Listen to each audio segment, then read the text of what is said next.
Hi hello welcome. ராஜன்பூர் ஒரு சிறிய கிராமம், மிகவும் அழகான கிராமம். அந்த கிராமத்துல எல்லா மதத்தினரும் ரொம்ப ஒன்றுபட்டு சேர்ந்து ஒன்றா வாழ்ந்தாங்க.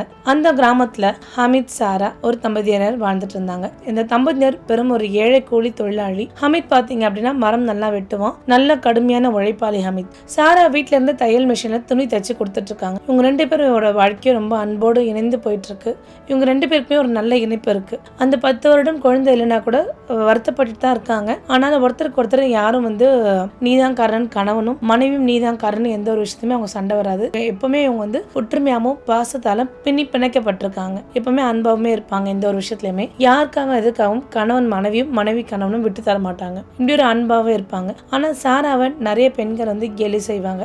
ஒரு பெரிய துரதிருஷ்டசாலி, அமித் தெரியாம கல்யாணம் பண்ணிட்டான், வந்ததுதான் இவனுக்கு வாழ்க்கையே போயிடுச்சு அப்படின்னு ரொம்ப கேலியே கிண்டலும் பேசுவாங்க. ஆனா சாரா எதுக்குமே பெருசா ரியாக்ட் பண்ணாம அமைதியாவே இருப்பான்.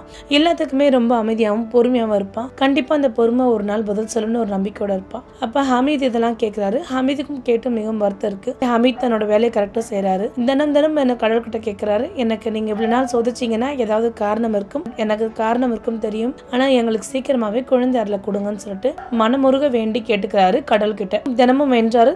தினமுமே அவங்களோட வாழ்க்கை நல்லாதான் போயிட்டு இருக்கு. நீங்க எனக்கு பணத்துல எல்லாம் ஓரளவுக்கு அள்ளி தரீங்க, வேலைக்கான பணத்தெல்லாம் தரீங்க, அதே மாதிரி எங்களுக்கு குழந்தை செல்வத்தும் அள்ளி கொடுங்க அப்படின்னு சொல்லிட்டு தன்னோட கடவுள் கிட்ட வேண்டிக்கிறாரு. வேண்டி முடிச்சதுக்கு அப்புறம் ஒரு நாள் நல்ல நிலா ஒளி தெரியுது. அப்ப மனைவி சாரா ஹமீத் கிட்ட பேசுறாங்க. நமக்கு குழந்தை பாக்கியமே இல்லையோ, கடவுள் அப்படி எழுதி வச்சுட்டாரா அப்படின்னு சொல்லிட்டு கேக்குறாங்க. அதுக்கு ஹமீத் சொல்றாரு, கண்டிப்பா அப்படிலாம் இருக்காது, நமக்கு சில நாட்கள் சந்தோஷமா இருக்கிறதுக்கா கடவுள் அப்படி எழுதி வச்சிருக்காரு, நீ நினைச்சுக்கோ, நீ ஏன் இல்லன்னு குழந்தை பாக்கியம் இல்லை நீ ஏன் நினைக்கிற அப்படின்னு சொல்லிட்டு ரொம்ப ஆறுதலா பேசிட்டு இருக்காங்க. சரி நீங்க சொல்றதெல்லாம் கரெக்ட் தான் அப்படின்னு சொல்லிட்டு சாராவும் ஹமீதும் சந்தோஷமா தன் கையை பிடிச்சு படுத்து தூங்கிக்கிறாங்க.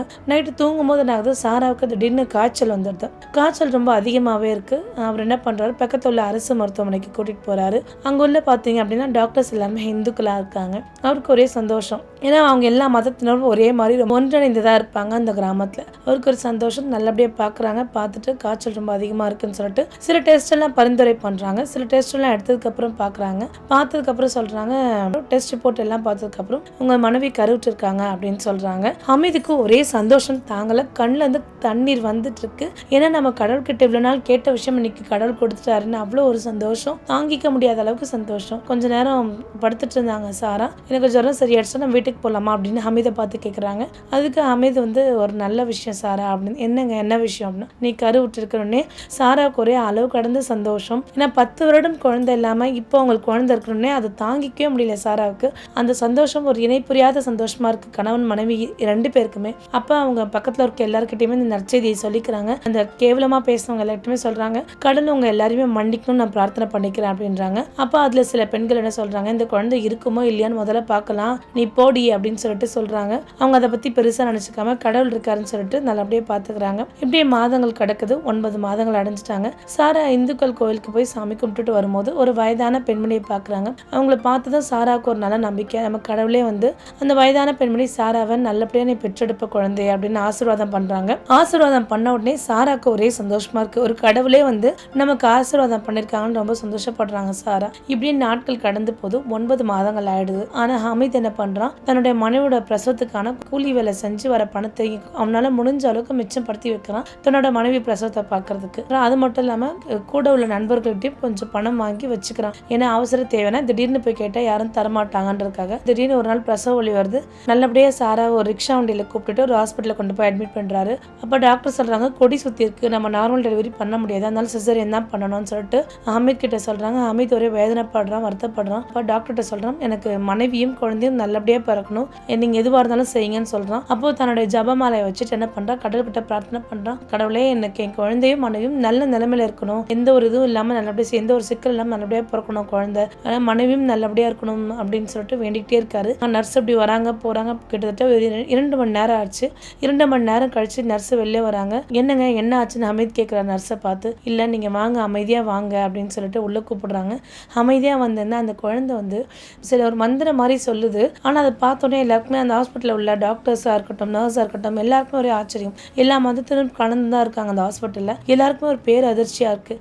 பிறந்த குழந்தை மந்திரம் சொல்லுதா அப்படின்னு சொல்கிற மாதிரி இருக்குது. ஒரு பெரிய அதிர்ச்சி விட்ட மாதிரி இருக்குது. ஹமீத் வந்து நல்லா சாமி கும்பிடுவார். அப்போ ஹமீதுக்கு அந்த குழந்தைய பார்த்தோன்னே ஒரே சந்தோஷம். ஹமீத் அந்த குழந்தைய தூக்கிட்டோன்னே ஒரு சில ஓசைகள் வருது அந்த குழந்தை வாயிலிருந்து. அந்த இது கடவுளோட மந்திரம் மாதிரி இருக்குது. எல்லாருக்குமே ஒரு அதிர்ச்சியாக இருக்குது. ஒரு சில பேர் இது நல்லதா கேட்டதான்னு தெரியாமல் யோசனை பண்ணுறாங்க. ஒரு சில பேர் நல்ல விஷயம் தான், ஏன்னா கடவுளோட மந்திரம் சொல்லுது அப்படின்னு சொல்லிட்டு ஒரு சில பேர் அந்த குழந்தைய ஆச்சரியமாக பார்க்குறாங்க. ஒரு சில பேர் இது மந்திரவாதி குழந்தை அப்படின்னு பார்க்குறாங்க. ஒரு சில பேர் இது ஆன்மீக குழந்தையா அப்படின்னு பார்த்துட்டு இருக்காங்க. இப்படியே போயிட்டு இருக்கு. சாராவும் கொஞ்ச நேரம் கழிச்சு மயக்கம் அடைஞ்சு குழந்தை எங்கன்னு கேட்குறா. சாரா அந்த குழந்தைய பார்க்குறா, சந்தோஷப்படுறா, அணைச்சிக்கிறா. இத்தனை வருடம் காத்திருந்தது இந்த அழகான குழந்தைக்காக தான் அப்படின்னு நினைச்சுக்கிறேன். அப்போ ஒரு 3 நாட்கள் ஹாஸ்பிட்டலில் தங்க வேண்டியது இருக்கு சாரா. அந்த கிராமத்தில் உள்ள ஒரு பண்டிட்ஜி, ஹிந்து பண்டிட்ஜி வந்து அந்த குழந்தைய பார்க்க வராரு.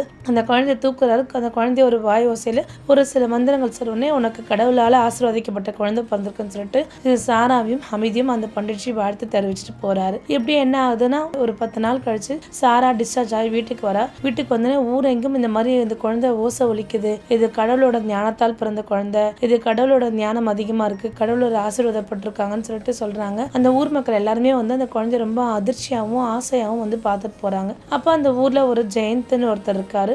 அவனுக்கு மட்டும் ஏன்னா இதெல்லாம் வதந்தி, அவன் குழந்தைய ஹமீத் வந்து அவன் குழந்தைய ப்ராப்ளம் ஆக்குறான், ஒரு குழந்தையால மந்திரம் சொல்ல முடியுமா அப்படி இப்படின்னு பேசிட்டு அவனை என்ன பண்றான், அந்த குழந்தைய பார்க்க வரான். அந்த குழந்தைய அவன் கூப்பிடுறான். கொஞ்சம் வர அந்த குழந்தை அப்பவும் ஒரு ஓசை ஒலிக்குது. அவனுக்கே ஒரு மாதிரி இருக்கு. எங்க ஹமீத் வந்து ப்ராப்ளம் ஆயிடுவான்னா, அவன் ஏழை தொழிலாளியா இருக்குவேன், இப்படி இந்த குழந்தையில எங்க ப்ராப்ளம் ஆயிடுவான்னு ஒரு பயமும் இருக்கு அந்த ஜெயந்துக்கு.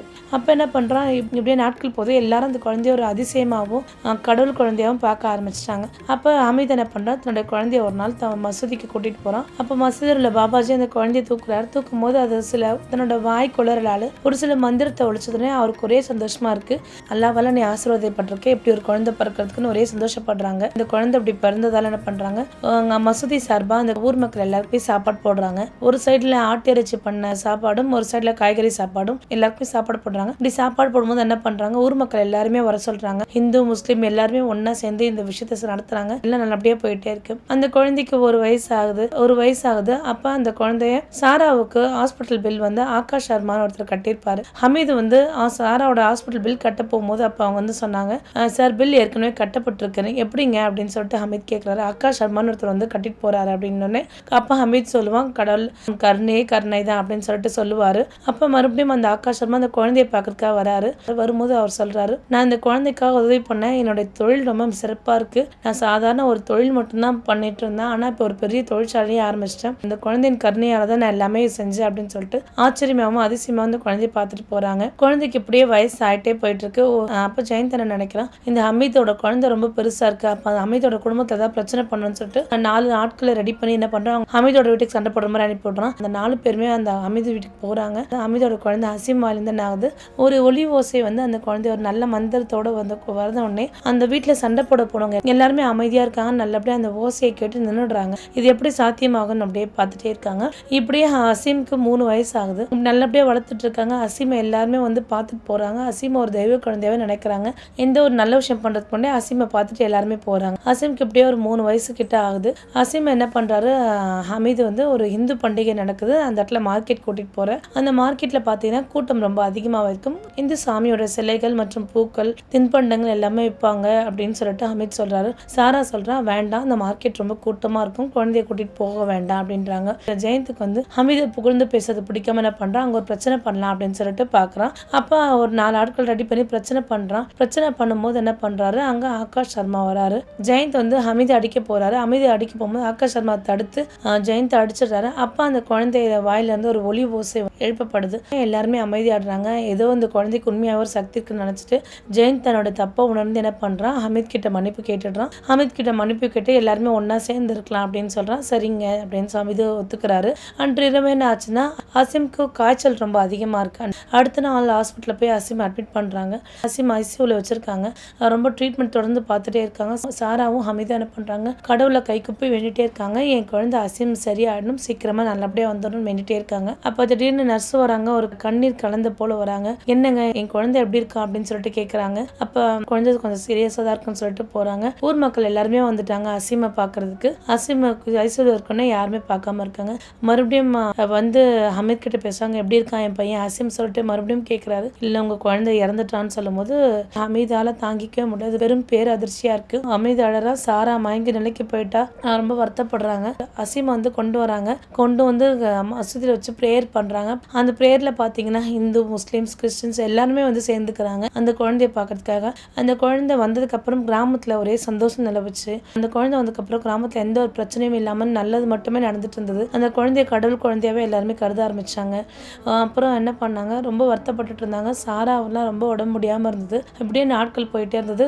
அசீம்க்கு நல்லபடியாக கல்லறை கட்டிட்டாங்க. இந்த குழந்தைய இப்படி வர வச்சு ஊர் மக்கள் எல்லாம் ஒன்றாக்குனதுக்கு கடவுள் ஒருத்தரே காரணம். கடவுளுக்கு எப்பவுமே நம்ம நன்றி செலுத்துவோம்னு சொல்லிட்டு ஊர் மக்கள் எல்லாருக்குமே கைக்குப்பி வணக்கம் சொல்றாரு. இந்த ஒரு சிறு குழந்தையால ஊர் மக்கள் எல்லாருமே ஒன்றிணைந்து ஊர்ல எந்த ஒரு பிரச்சனை இல்லாம ஒன்றா வாழ வச்சுட்டு போச்சு அந்த குழந்தை.